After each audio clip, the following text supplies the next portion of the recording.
আসসালামু আলাইকুম। সংবাদ পড়ছি আমি মাইমুন। ১৯ কেজি গাঁজাসহ এক নারীকে আটক করেছেন কুমিল্লা ব্যাটালিয়ন ১০ বিজিবি। এখন বিস্তারিত। কুমিল্লার সীমান্তবর্তী এলাকায় মাদক বিরোধী অভিযানে ১৯ কেজি গাঁজাসহ এক নারীকে আটক করেছেন কুমিল্লা ব্যাটালিয়ন ১০ বিজিবি। বিজিবি সূত্রে জানা যায়, শনিবার ১৩ জুন দুপুর আনুমানিক ২টা ৩০ মিনিটে কুমিল্লা ব্যাটালিয়নের অধীনে শিবেরবাজার বিওপির একটি টহল দল দায়িত্বপূর্ণ সীমান্ত এলাকায় মাদক বিরোধী অভিযান পরিচালনা করে। এ সময় সীমান্ত থেকে প্রায় ১ কিলোমিটার বাংলাদেশের অভ্যন্তরে শিবেরবাজার বিওপি গেট সংলগ্ন সড়কে একটি যাত্রীবাহী অটোগাড়িতে তল্লাশি চালানো হয়। তল্লাশিকালে অটোগাড়িতে অবস্থানরত এক নারীর কাছ থেকে ১৯ কেজি গাঁজা উদ্ধার করা হয়।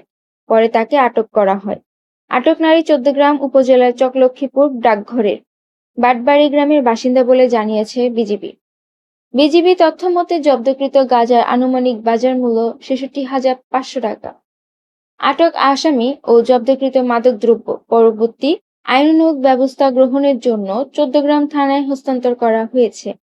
কুমিল্লা ব্যাটালিয়ন ১০ বিজিবি জানিয়েছেন, সীমান্ত এলাকায় মাদক ও চোরাচালান প্রতিরোধে তাদের অভিযান ভবিষ্যতেও অব্যাহত থাকবে।